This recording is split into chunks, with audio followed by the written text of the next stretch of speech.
Las Vegas was built on a belief in luck, but the town's fabled streaks of fortune are not just limited to casinos. On this dreary winter night, heavy rains generate flash floods throughout the desert community. Firefighters respond to an emergency call at 1 a.m. to find a Jeep overturned in a flooded canal. No one knows how long the Jeep has been upside down in the icy water, or if there's a victim trapped inside. Battalion Chief Perry Horrett is one of the rescue workers on the scene. We saw the Jeep in 4 wheels. No one witnessed it go in the canal, and the water is moving fairly swiftly, so we weren't sure if anyone was in there or not. Paramedic Curtis Harper is lowered down to the Jeep. He feels around in the icy water for a body. The water was moving too rapidly. It was too cold. 30 seconds of my hand in the water and it was numb. And so I couldn't feel a thing. Unable to withstand the freezing water, the rescuers decide to use a tow truck to pull the Jeep out of the turbulent water. Then they make a disturbing discovery.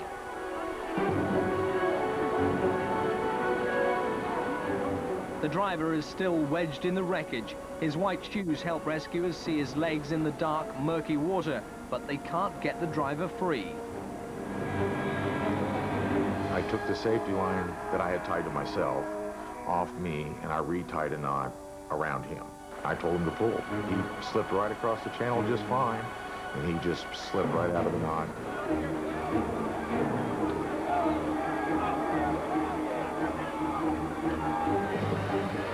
Without thought for his own safety or any water rescue training, Perry lunges for the driver.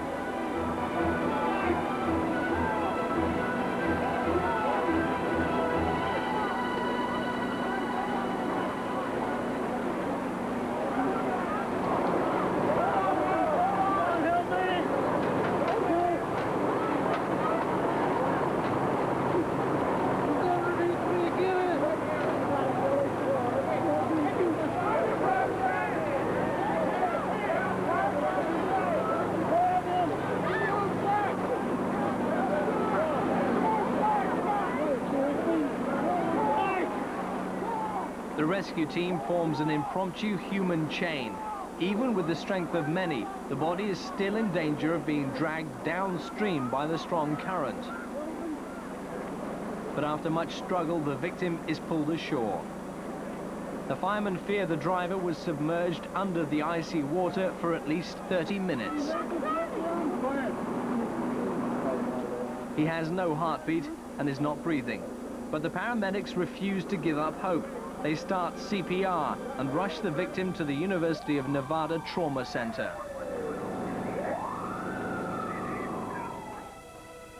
There he's identified as Las Vegas contractor Murray Brown, and this unfortunate man's luck begins to change. Dr. Larry Gentilello is the physician on call. Murray's heart had stopped and he was clinically dead. We were able to gain a heartbeat back, but it was very slow, very irregular. Doctors realize being submerged in the icy canal water has made it possible to resuscitate Murray. However, he's still in a critical condition. Hypothermia is causing severe damage to his organs. But Murray's good fortune continues. Dr. Gentilello is the inventor of a new type of blood warming machine specifically designed for hypothermic patients. The Continuous Arteriovenous Rewarming Device, or CAVR, is the only machine of its kind in the world, but it's never been used before on a human being. Because traditional warming methods could take 6 to 8 hours, Dr. Gentilello believes that his new machine is Murray's only hope. What we found when we use CAVR is we can decrease the duration of hypothermia to usually less than an hour. As Murray's blood flows through the heating element of the CAVR, his condition slowly stabilizes. Now the only thing doctors can do is wait and hope Murray's luck holds out. Incredibly, within days, he begins to regain consciousness. My first conscious memory after the accident was I'd awakened to some noise, and I was able to focus my eyes up above me. to a television monitor. I did see a Jeep in some running water. It was upside down. Later I saw a leg come out of the Jeep and recognized the shoes on that guy's foot. Amazingly, Murray had seen a news story of his extraordinary rescue. After months of arduous therapy, Murray miraculously has a full recovery. All the ground personnel that participated in that rescue, I am in awe of. These men and women seem to put their lives on the line. They're very courageous. I'm deeply indebted to all of them. Since Murray's accident, every rescue unit in Nevada has undergone extensive swiftwater rescue training.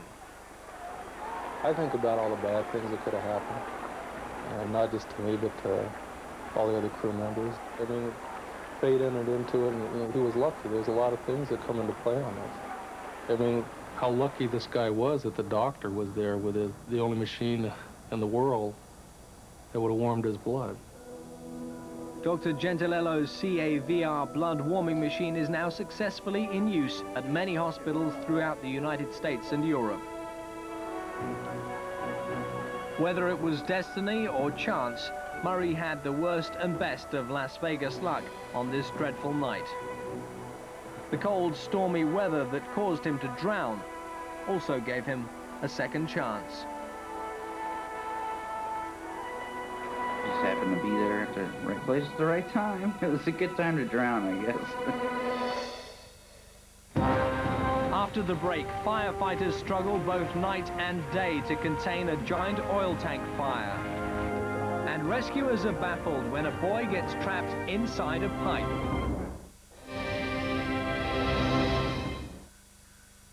Our place has 2 million gallons of ignited gasoline roar out of control. Jacksonville firefighters put their lives on the line as they desperately try to suppress the deadly fire. Little do they know that they will wage war against the furious force for days and nights to come. fire department. Yeah, there's been a fire explosion at this fuel depot here. What is exploded? It looks like a tank or something. A big fireball coming up over there. We'll be right there. Fire department, go ahead. Something has just blowed up. Shook my whole house, got me awake. I saw a bright light. Yeah, we're on the way. The Stewart Tank Farm Terminal is located on Florida's Atlantic coast in Jacksonville. Firefighters arrived to find a massive gasoline holding tank engulfed in flames. Fire Chief Terry Dennis is amazed at the Inferno's power. The arriving companies were just totally in awe. Fire was flowing over the side of the tank. As the fuel flowed down, then you could see the destruction. They also find the remains of an employee of the tank farm. His body lies in a ditch next to his charred automobile. Approaching the unstable burning tank threatens the lives of the firefighters. If the tank collapses, they could be swept up in a flood of flaming fuel. Our people are at risk. They can be killed and injured, so we have to plan our attack so that we minimize those risks. Firefighters battle the blaze throughout the night and into the next day. They try to cool the tank with a constant stream of water. Others form a bucket brigade, pouring thousands of gallons of chemical foam concentrate into a holding pool. The idea is to spray the foam on the top of the tank. If all goes according to plan, the suppressing foam will work its way down, suffocating the flames inside. The firemen fight the inferno for hours, but the enclosed tank defies their efforts. We really had very poor access to the fire. That made it very difficult. Suddenly, the foam and the volatile fuel overflows, spilling down the side of the tank, threatening the safety of the men. After 2 days of exhausting work, Fire Chief Phil Eddins and the other firefighters are forced to retreat. After our failed attempt, we decided that it's time we look at calling in some outside help. The person they turn to is Dwight Williams from Williams Fire and Hazard Control. he immediately sets out to confront his enemy. First thing you do is go meet the dragon. And you just size him up, walk around him, get to know him, what his habits are, what his personality is. And once you know his personality, then you can kill him. Dwight and his team realize a floating lid inside the tank is keeping the foam from reaching all of the burning gas. It was a very difficult fire. You really can't expect people to handle a situation that they haven't seen before. Williams suggests using steel pipes called wands, custom designed by his own company. When strategically placed in the vents of the tank's lid, they'll deliver the foam directly to the burning gas. But putting the wands inside the flaming vents would prove the most dangerous task of all. Fire Chief Dennis volunteers for the perilous mission. I was fortunate enough to be allowed to go, but every man there wanted to be the one up in the basket. The team inches into position above the burning fuel tank. Defying their efforts, the fire flares out, engulfing the basket.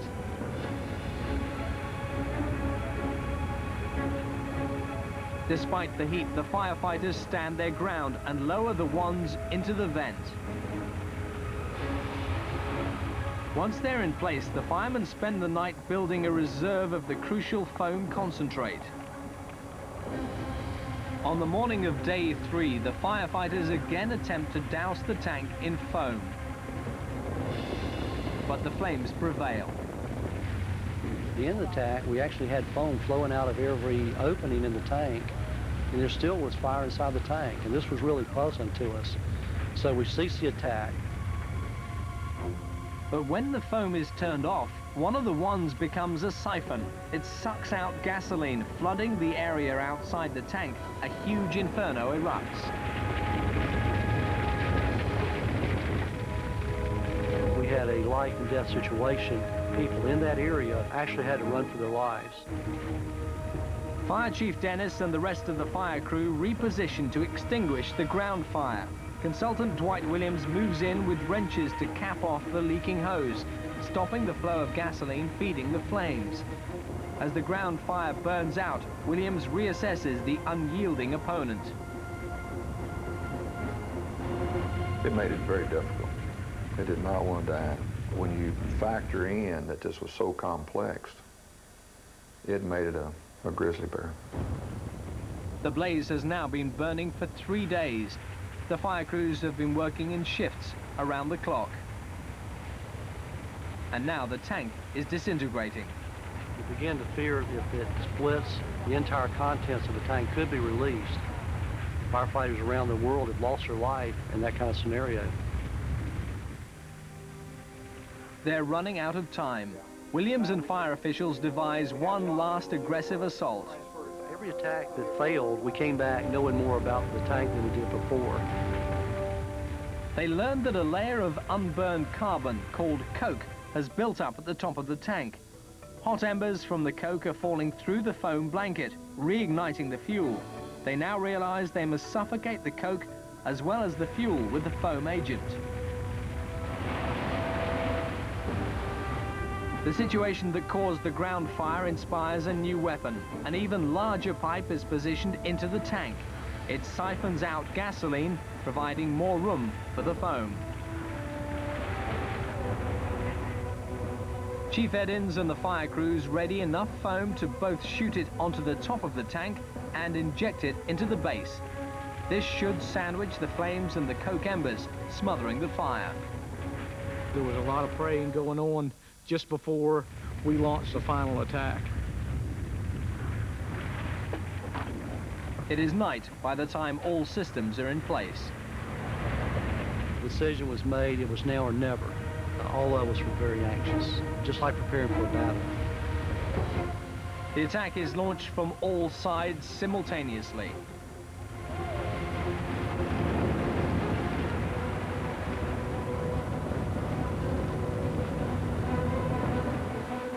After 90 minutes, the fire begins to weaken. We had the fire down to just a little trickle, just a flicker is all that we could see. We brought everything to that side and threw it into that battle, hoping that we could extinguish that one little section that had thwarted us for 6 days.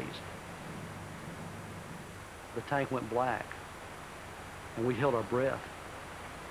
And we were all afraid to say anything because we all thought it was out, but we didn't want to be the one to jinx it. It was a feeling of relief when you saw the last flames die. It really made you feel good. After 6 long days, over 43,000 gallons of foam agent, and the unrelenting efforts of hundreds of men and women, the fire at Stewart Terminal is defeated. Now it's up to investigators to find out what went wrong. During a routine tanker delivery, a ship had unloaded petroleum through pipelines that travel from the dock to various holding tanks.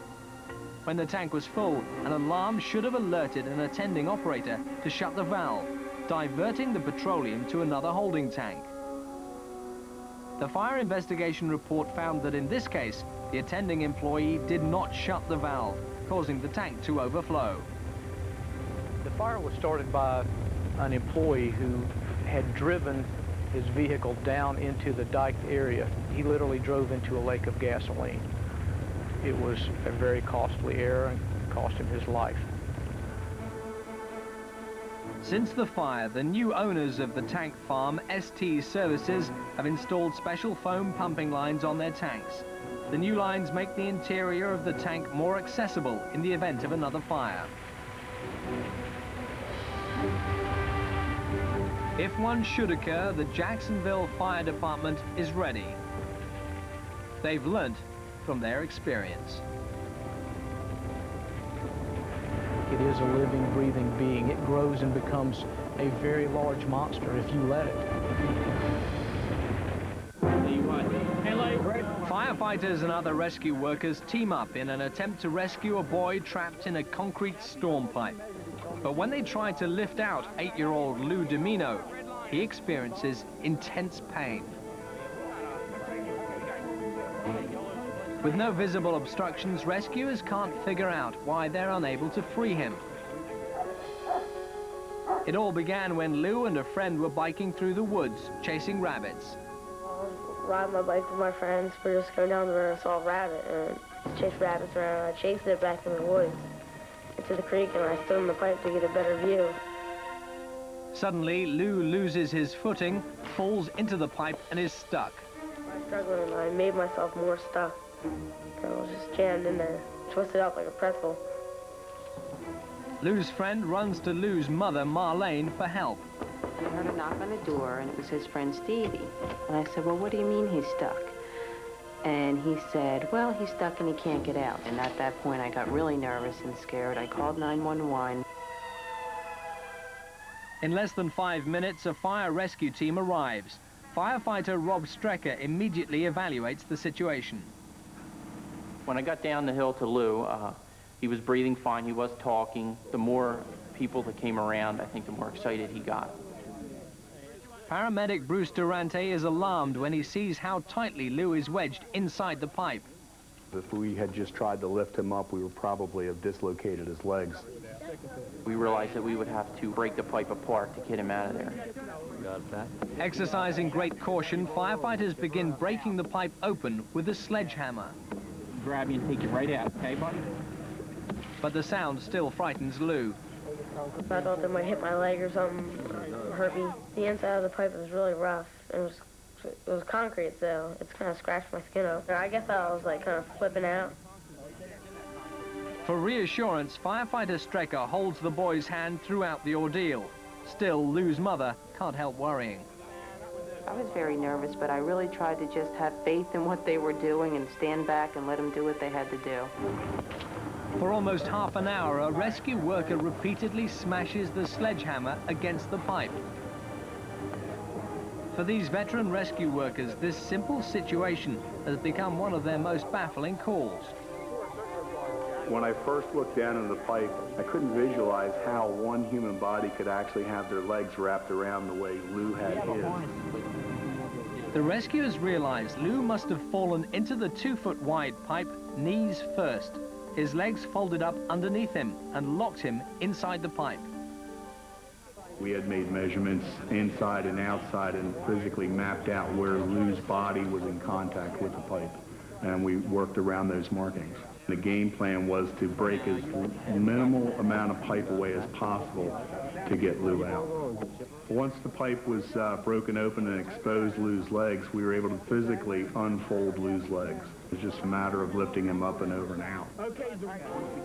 After straightening Lou's legs, Durante and Strecker gently ease him out of the pipe. The boy is then put on a spinal board and taken to the hospital. Fortunately, Lou only suffered minor cuts and bruises. This successful rescue could not have happened without the ingenuity of the rescuers. I'm a volunteer fireman, and we do what we do to help people, and realizing that we help people is all the thanks that we need. Afterwards, the pipe was smashed, stopping the possibility of anyone else getting trapped in such a predicament. Even when a rescue goes well, it's still a learning experience. Never go by yourself. Always go with a friend, just in case one of you get hurt. That's a good lesson to learn. I really learned that I'm a lot safer when I'm with my friends. I was just really happy to be out of that pipe.